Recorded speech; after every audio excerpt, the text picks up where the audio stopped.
Hello friends, ഇന്നത്തെ എപ്പിസോഡിൽ മഹിയുടെ മനസ്സ് ഗംഗ കീഴടക്കിയത് മാളുവിനെ സ്നേഹിച്ചാണ്. അതുപോലെ തന്നെ ഗംഗ ഇനി അതേ രീതിയിൽ മഹിയുടെ മനസ്സിലേക്ക് കടന്നുകൂടിയതുപോലെ തന്നെ ശ്രേയ മഹിയുടെ സ്നേഹം പിടിച്ചു പറ്റാനായി മാളുവിന്റെ അമ്മയാവുകയല്ല ഇനി നീ ചെയ്യേണ്ടത് എന്ന് ദേവയാനി ശ്രേയയോട് പറയുന്നു. അത് കേട്ടതും ശ്രേയ ദേവയാനിയോട് ചോദിച്ചു, ആന്റി എന്താ പറയുന്നത്, എനിക്ക് മനസ്സിലാവുന്നില്ല എന്ന് പറഞ്ഞപ്പോ ദേവയാനി വീണ്ടും ശ്രേയയെ കാര്യങ്ങൾ പറഞ്ഞ് മനസ്സിലാക്കുന്നു.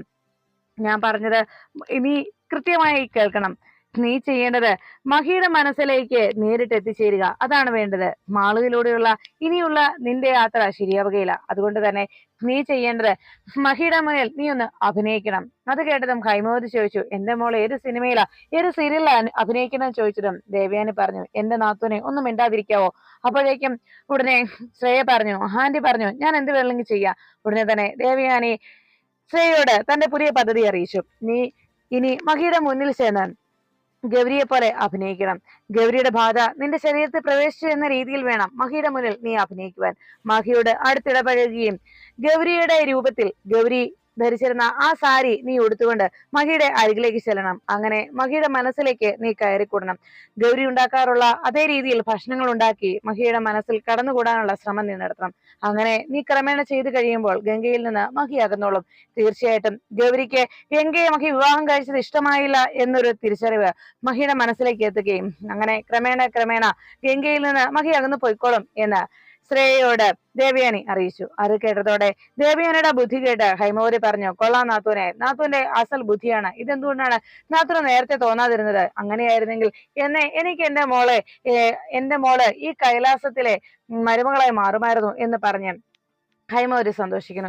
അപ്പോഴേക്കും ഹൈമവതി പറഞ്ഞത് കേട്ട് ശ്രേയ ദേവയാനി പറഞ്ഞതുപോലെ അതേ രീതിയിൽ ഗൗരിയെ പോലെ അഭിനയിക്കാമെന്ന് ശ്രേയ മനസ്സിൽ തീരുമാനത്തിലെത്തുന്നു. അപ്പോഴേക്കും മഹി ഓഫീസിലെത്തിയതിനു ശേഷം മഹി തന്റെ ഓഫീസ് കാര്യങ്ങളൊക്കെ സംസാരിച്ചുകൊണ്ട് നിൽക്കുമ്പോൾ തന്റെ മൊബൈൽ ഫോണിലെ ആ സ്ക്രീൻ സേവർ പ്രൊഫൈൽ പിക്ചറാക്കി ഇട്ടിരിക്കുന്നത് ഗംഗയുടെ ഫോട്ടോ ആയിരുന്നു. അത് നോക്കി മഹി വളരെ സന്തോഷത്തോടെ ആ മൊബൈലിലെ ആ സ്ക്രീനിലാക്കിയിട്ടേക്കുന്ന സ്ക്രീൻ സേവർ ആക്കിയിട്ടിരിക്കുന്ന ഗംഗയുടെ ഫോട്ടോയിലേക്ക് തന്നെ നോക്കി മഹി മനസ്സിലാലോചിച്ചു, ഗംഗെ നീ എന്തുകൊണ്ടാണ് ഇത്രയും ദിവസം എന്നിൽ നിന്ന് അകന്നു നിന്നത്?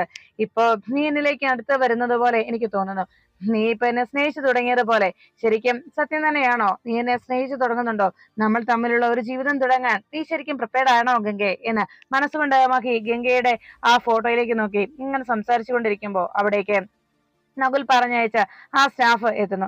അയാൾ വന്ന് ഫയല് ഒപ്പിടുന്ന സമയത്ത് മഹിയോട് അയാൾ പറഞ്ഞു, സാർ ഞാനൊരു കാര്യം പറഞ്ഞ സാറിന് എന്നോട് ദേഷ്യമൊന്നും തോന്നരുത്. അത് കേട്ടതും മഹി പറഞ്ഞോളൂ, എന്താടോ തനിക്ക് എന്താ പറയാനുള്ളത്? അത് കേട്ട ഉടനെ മഹി ചോദിച്ചത് കേട്ട് ആ സ്റ്റാഫ് ഉടനെ മഹിയോട് പറഞ്ഞു, സാർ മറ്റൊന്നുമല്ല ഞാൻ പറയാൻ വന്നത്, സാർ വിവാഹം കഴിച്ച സാറിന്റെ ഭാര്യയുണ്ടല്ലോ, ആ പെൺകുട്ടിയും ആ പെൺകുട്ടിയെ വിവാഹം കഴിക്കാനായി നിശ്ചയിച്ചിരുന്ന അയാളുമായിട്ട് പലതവണ ഒരു ഹോട്ടലിൽ വരുന്നത് ഞാൻ കണ്ടിട്ടുണ്ട്. അത് കേട്ടതോടെ മഹിയാകെ അയാളുടെ ദേഷ്യത്തോടെ അയാളുടെ കോളറിനെ പിടിച്ചു. താൻ എന്ത് വൃത്തിയോടെ പറയുന്നതെന്ന് ചോദിച്ചതും ഉടനെ മഹിയുടെ ദേഷ്യം കണ്ട് അയാൾ പറഞ്ഞു, സാർ ഞാൻ പറയുന്നത് സത്യം തന്നെയാണ്. സാർ അല്ലെങ്കിൽ വേണമെങ്കിൽ ആ ഹോട്ടലിൽ ചെന്ന് ചോദിച്ചു നോക്കൂ, ഞാൻ ആ ദിവസവും ആ ഹോട്ടലിന്റെ പേരും ഞാൻ പറഞ്ഞുതരാം. സാർ അവിടെ ചെന്ന് അന്വേഷിച്ചാൽ സത്യം എന്താണെന്ന് ബോധ്യപ്പെടാൻ കഴിയുമല്ലോ എന്ന് മഹിയുടെ മനസ്സിലേക്ക് അങ്ങനെ ഒരു വിഷവിത്ത് പാകി ആ സ്റ്റാഫ് അവിടെ നിന്ന് പോകുന്നു. അതിനുശേഷം ശ്രേയയുടെ ഫോണിലേക്ക് നകുൽ വിളിക്കുന്നു. ശ്രേയ കോൾ അറ്റൻഡ് ചെയ്തതും നകുൽ ശ്രേയയോട് ചോദിച്ചു, എന്തുണ്ട് വിശേഷം? അപ്പോഴേക്കും ശ്രേയ പറഞ്ഞു, ഓ എന്ത് വിശേഷം, അങ്ങനെ പോകുന്നു എന്ന് പറഞ്ഞതും ഗംഗയുടെ കാര്യത്തിൽ എന്തായി തീരുമാനം എന്ന് ചോദിച്ചപ്പോ ശ്രേയ പറഞ്ഞു, എങ്ങനെയും ഞാൻ അവിടെ നിന്ന് ഗംഗയെ പുറത്താക്കും. ഗംഗയോടുള്ള എന്റെ പോരാട്ടം അവസാനിക്കുന്നില്ല. മഹിയേട്ടനെ ഞാൻ സ്വന്തമാക്കുക തന്നെ ചെയ്യും.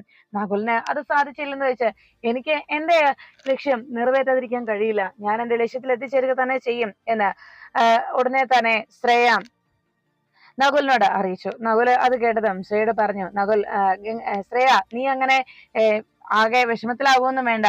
ഞാൻ എന്റെ ലക്ഷ്യത്തിലേക്ക് വന്നുകൊണ്ടിരിക്കുകയാണ്. ഓരോ തവണ നമ്മുടെ പ്രയത്നങ്ങൾ വിഫലമാകുമ്പോൾ വീണ്ടും വീണ്ടും പ്രയത്നിക്കുക, അവസാനം നമുക്ക് നമ്മുടെ ലക്ഷ്യത്തിൽ എത്തിച്ചേരാൻ കഴിയും. അതുപോലെ തന്നെ ഞാൻ ഇപ്പോൾ പുതിയൊരു പദ്ധതി പ്ലാൻ ചെയ്ത് കഴിഞ്ഞു. ഇന്നത്തെ ദിവസം മഹി വീട്ടിലേക്ക് മടങ്ങി എത്തി കഴിയുമ്പോൾ ഓഫീസിൽ നിന്ന് മടങ്ങി വരുന്ന മഹിക്ക് ഗംഗയോടുള്ള പെരുമാറ്റം ഏത് രീതിയിലാണെന്ന് ഒന്ന് ശ്രേയ ശ്രദ്ധിക്കണം. ഗംഗയോട് അകൽച്ച മഹി കാണിച്ചു തുടങ്ങുന്നുണ്ടെങ്കിൽ എന്റെ ഇന്നത്തെ പദ്ധതി വിജയിച്ചു എന്ന് വേണം കരുതാൻ. അതൊന്ന് ശരിക്കും വാച്ച് ചെയ്യണം എന്ന് പറഞ്ഞു. ശരി, ഞാൻ നോക്കിക്കോളാം എന്ന് ശ്രേയ നകുലിന് വാക്ക് നൽകുന്നു. അപ്പോ അവൻ എന്തോ പുതിയ പദ്ധതി പ്ലാൻ ചെയ്ത് കഴിഞ്ഞിട്ടുണ്ടല്ലോ, അവൻ എന്തോ ഒരു ഉടായിപ്പ് ഒപ്പിച്ചിട്ടുണ്ട്, എന്തായിരിക്കും അത് എന്നാലോചിച്ച് ശ്രേയ ആകെ സംശയത്തിലായി. അതിനുശേഷം ശ്രേയ നേരെ മഹിയുടെ റൂമിലേക്ക് ചെല്ലുന്നു. അവിടെ കബോർഡിൽ ഇരിക്കുന്ന ഗൗരിയുടെ സാരികളെല്ലാം പരിശോധിച്ചു. അതിൽ നിന്ന് ഒരു സാരി വേഗം ശ്രേയ സെലക്ട് ചെയ്തു. ശ്രേയ ആ സാരി എടുക്കുന്നത് ഗൗരിയുടെ ആത്മാവ് അവിടെ നിന്ന് കാണുന്നു.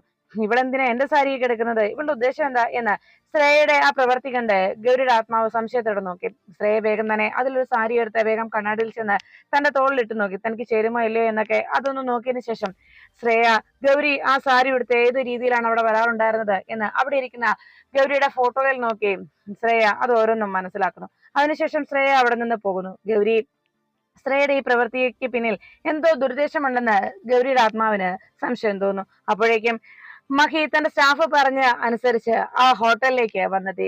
ആ ഹോട്ടലിലെത്തിയ മഹി വേഗം തന്നെ അവിടുത്തെ റിസപ്ഷനിസ്റ്റിന്റെ അരികിലേക്ക് ചെന്നിട്ട് തന്റെ കയ്യിലുള്ള ഗംഗയുടെ ഫോട്ടോ കാണിച്ച് തന്നെ ഒന്ന് ഹെൽപ്പ് ചെയ്യുമോ എന്നും ഈ പെൺകുട്ടിയെ എവിടെയെങ്കിലും വെച്ച് കണ്ടിട്ടുണ്ടോ എന്നും ഇവിടെ വന്നിട്ടുണ്ടോ എന്നും അന്വേഷിച്ചു. അത് നോക്കിയതോടെ ആ റിസപ്ഷനിസ്റ്റ് കുറച്ചു നേരം അത് നോക്കിയിട്ട് അല്പസമയത്ത് നോക്കിയതിനു ശേഷം പറഞ്ഞു, ഞാൻ എവിടെ കണ്ടു പരിചയമുള്ളതുപോലെ തോന്നുന്നു സാർ, ഒരു മിനിറ്റ്, ആ പെൺകുട്ടിയുടെ പേരൊന്ന് പറഞ്ഞിരുന്നെങ്കിൽ ഞാനൊന്ന് ചെക്ക് ചെയ്ത് പറയാമായിരുന്നു എന്ന് പറഞ്ഞതും അയാൾ വേഗം ഗംഗ എന്നാണ് പേരെന്ന് അറിയിച്ചു. അത് കേട്ട ഉടനെ തന്നെ മഹി പറഞ്ഞതനുസരിച്ച് അയാൾ വേഗം തന്റെ രജിസ്റ്റർ ബുക്ക് പരിശോധിച്ചു. അതിൽ ഗംഗ വൈഫ് ഓഫ് നകുൽ എന്ന് എഴുതി വെച്ചിരിക്കുന്ന അയാൾ പറഞ്ഞ തന്റെ സ്റ്റാഫ് പറഞ്ഞ അതേ ഡേറ്റിൽ തന്നെ ഗംഗ അവിടെ നകുലിനോടൊപ്പം ചെന്നിട്ടുണ്ടായിരുന്നു എന്നുള്ള ഒരു രജിസ്റ്റർ നോട്ട് അതിൽ മഹി കാണാനിടയാകുന്നു. അതുകൊണ്ടതോടെ മഹിയുടെ മനസ്സാകെ തകർന്നു. ആകെ വേദനയുടെ മഹി അവിടെ നിന്ന് പുറത്തേക്ക് ഇറങ്ങി. താങ്ക് യു എന്ന് പറഞ്ഞപ്പോ ആ റിസപ്ഷനിസ്റ്റ് പറഞ്ഞു, സാർ ഇവിടെ പലവട്ടം ഈ പെൺകുട്ടി ഈ മേഡം ഇവിടെ വന്നിട്ടുണ്ട്, ഈ മേഡത്തിന്റെ ഹസ്ബൻഡിന്റെ കൂടെ എന്ന് പറഞ്ഞതും ഉടനെ മഹി ആ വാർത്തോടി കേട്ടതോടെ ആകെ മനസ്സ് തകർന്നു. സങ്കടത്തോടെ മഹി വേഗം തന്റെ കാറിനരികിലേക്ക് ചെല്ലുമ്പോ നകുൽ താൻ പറഞ്ഞതനുസരിച്ച് ആ റിസപ്ഷനിസ്റ്റ് പറഞ്ഞതെല്ലാം അപ്പുറത്തെ റൂമിൽ നിന്ന് കേൾക്കുകയും അതിന് അയാൾക്ക് പണം കൊടുത്ത് തന്റെ ആ പദ്ധതി കൂടുതൽ വിശ്വസിക്കത്തക്ക രീതിയിൽ ആക്കി മാറ്റിയതിന്റെ സന്തോഷത്തിൽ നകുൽ പുഞ്ചിരിയോടെ നോക്കിയിരുന്നു. ഈ സമയത്ത് കാറിനരികിലേക്ക് എത്തിയ മഹി ആകെ സംശയത്തോടെ ആലോചിച്ചു, ശരിക്കും നകുലിനോട് ഗംഗയ്ക്ക് അങ്ങനെ ഒരു അടുപ്പമുണ്ടായിരുന്നു? അങ്ങനെ തോന്നുന്നില്ല. കാരണം വിവാഹത്തിന് പോലും അവൾ ഒരിക്കലും താല്പര്യം കാണിച്ചതായിട്ട് എനിക്ക് തോന്നുന്നില്ല. താൻ അവളെ വിവാഹം കഴിക്കുന്നതിന് വേണ്ടി അവൾ ഒത്തിരി ആഗ്രഹിച്ചിരുന്നു എന്ന് എനിക്ക് മനസ്സിലാക്കാൻ കഴിഞ്ഞിട്ടുണ്ട്.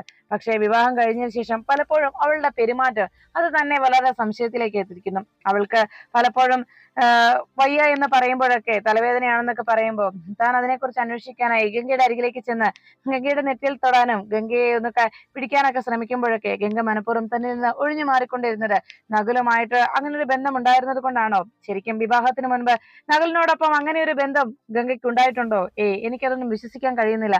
പക്ഷെ ഇവിടുത്തെ തെളിവുകൾ, ഇവിടെ റിസപ്ഷനിസ്റ്റ് പറഞ്ഞ അനുസരിച്ച് അങ്ങനെയൊക്കെ അത്തരത്തിലുള്ള ബന്ധങ്ങൾ ഇവർക്ക് ഉണ്ടായിരുന്നു എന്നാണല്ലോ ഇതിൽ നിന്ന് മനസ്സിലാക്കാനും കഴിയുന്നത് എന്നോർത്ത് ആകെ ആശയക്കുഴപ്പത്തിലാകുന്നു മഹി. ആ സമയത്ത് മഹി നേരത്തെ വരുമെന്ന് പറഞ്ഞത് കൊണ്ട് ഗംഗ മാളൂട്ടിയെ പുറത്തു പോകുന്നതിന് വേണ്ടി വേഗം റെഡിയാക്കി. മാളൂട്ടി വലിയ സന്തോഷത്തോടെ ഗംഗയോട് സംസാരിച്ചു. എനിക്ക് ഒത്തിരി സാധനങ്ങൾ വാങ്ങിക്കണമെന്നും എനിക്ക് കുറെ സാധനങ്ങൾ വാങ്ങിക്കാനുണ്ടായിരുന്നൊക്കെ പറയുമ്പോൾ ഗംഗ പറഞ്ഞു, എന്നാ ഇതൊക്കെ മഹിയേട്ടനോട് രാവിലെ പറഞ്ഞിരുന്നെങ്കിൽ മഹിയേട്ടൻ അതൊക്കെ വാങ്ങിച്ചിട്ട് വരുമായിരുന്നല്ലോ എന്ന ഗംഗയുടെ ചോദ്യം കേട്ട് മാളൂട്ടി പറഞ്ഞു, അങ്ങനെയല്ല, എനിക്ക് നിങ്ങൾ രണ്ടുപേരോടും ഒപ്പം പോകുന്നതാണ് എനിക്കിഷ്ടം.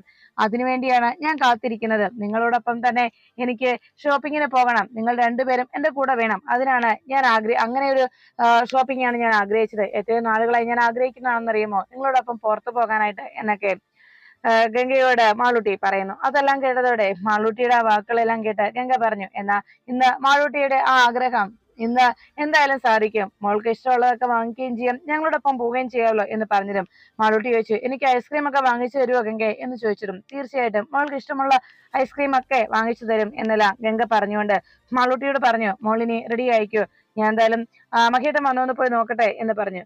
ശരി, എന്നാ മഹിയേട്ടന്റെ കാറ് വന്ന ശബ്ദം കേൾക്കുന്നുണ്ട്, ഞാൻ പോയി നോക്കിട്ട് വരാം, മോള് വേഗം ബോയൊക്കെ വെച്ച് റെഡിയായിട്ട് നിന്നോ കേട്ടോ എന്ന് പറഞ്ഞ് വേഗം മാളൂട്ടി ഒന്നുകൂടി സുന്ദരിയാകാനായിട്ട് അവിടെ സുന്ദരിയായിട്ട് നിൽക്കാൻ ഗംഗ അറിയിച്ചു. അപ്പോഴേക്കും മാളൂട്ടി പറഞ്ഞു, ഞാനിപ്പോ സുന്ദരിയല്ലേ എന്ന് ചോദിച്ചതും, അതെ എന്റെ മാളൂട്ടി സുന്ദരിയാണ്, എന്നാൽ കുറച്ചുകൂടി സുന്ദരി ആയിക്കോളാനാണ് ഞാൻ പറഞ്ഞത് എന്ന് പറഞ്ഞ് ഗംഗ വേഗം പുറത്തേക്ക് ഇറങ്ങുമ്പോ ഗംഗയും മാളൂട്ടിയും തമ്മിലുള്ള സംസാരമൊക്കെ അവിടെ ആ റൂമിന് വെളിയിൽ നിന്നുകൊണ്ട് അവിടെ നിന്ന് കൃത്യമായി ശ്രേയ അതെല്ലാം വാച്ച് ചെയ്തു.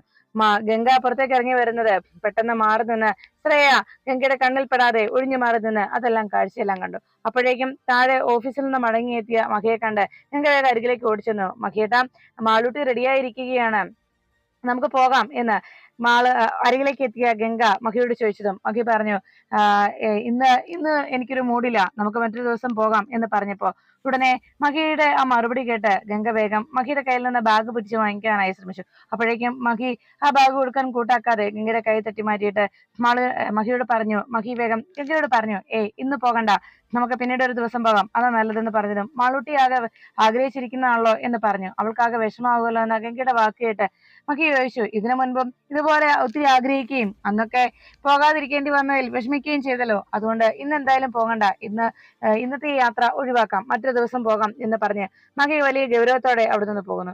ഈ കാഴ്ച അപ്പുറത്ത് മാറി നിന്ന ശ്രേയയ്ക്ക് വലിയ സന്തോഷമുള്ളതാക്കി. ശ്രേയ മനസ്സിൽ ചിന്തിച്ചു, അപ്പോ നകുല് പറഞ്ഞ പദ്ധതി എന്തായാലും വിജയിച്ചിട്ടുണ്ട്, അതുകൊണ്ടാണ് ഗംഗയോട് മഹിയേട്ടന് ഇത്ര അകൽച്ച എന്ന് ശ്രേയ മനസ്സിലാക്കി. അതിനുശേഷം മഹി റൂമിലേക്ക് എത്തിയതും മഹിയുടെ മനസ്സിൽ ആ ഹോട്ടലിലെ ആ രജിസ്റ്റർ നോട്ടിൽ കണ്ട ഗംഗയുടെയും നകുലിന്റെയും പേര് ചേർത്തുള്ള അഡ്രസ് ആയിരുന്നു. അത് കണ്ടത് തന്റെ മനസ്സിനെ വല്ലാതെ അലട്ടുന്നതുകൊണ്ട് മഹി തന്റെ കയ്യിലിരുന്ന ബാഗ് ആ ബെഡിലേക്ക് വലിച്ചെറിയുന്നു. ഈ സമയത്ത് ഗംഗ ആകെ വിഷമത്തോടെ മഹിയേട്ടന് എന്ത് സംഭവിച്ചു എന്ന് സങ്കടപ്പെട്ടുകൊണ്ട് അങ്ങനെ നിന്നു. ഈ സമയത്ത് മഹി ഓരോന്നും ആലോചിച്ച് ആ ബെഡിൽ അങ്ങനെ ഇരിക്കുമ്പോ വേഗം ഗംഗ മഹിക്കുള്ള ചായയുമായി റൂമിലേക്ക് എത്തി.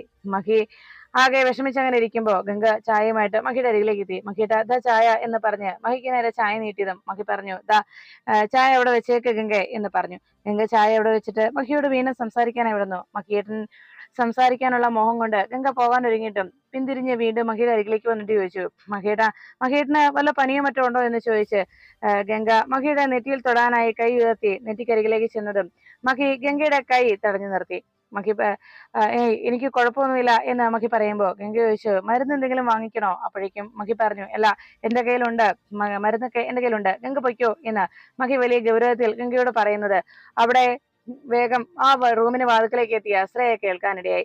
മഹി മനഃപൂർവ്വം ഗംഗയെ ഒഴിവാക്കി വിടുന്നുണ്ട് എന്ന് കണ്ടതോടെ ഗംഗയോടുള്ള മഹിയുടെ ആ അടുപ്പത്തിൽ അകൽച്ച ഉണ്ടായി തുടങ്ങിയിരിക്കുന്നു എന്ന് മനസ്സിലാക്കിയ ശ്രേയ എന്തായാലും നകുലിന്റെ ആ ഒരു ഗെയിം കൊണ്ട് മഹിയേട്ടൻ ഗംഗയിൽ നിന്ന് അകന്നു തുടങ്ങി. ഇത് എനിക്ക് എന്തായാലും പറ്റിയൊരു അവസരമാണ്, ഈ അവസരം മുതലാക്കി ഞാൻ മഹിയേട്ടന്റെ മനസ്സിൽ കടന്നുകൂടും എന്ന് ശ്രേയ ആ നിമിഷം തന്നെ അങ്ങനെ ഒരു തീരുമാനത്തിലെത്തുന്നു.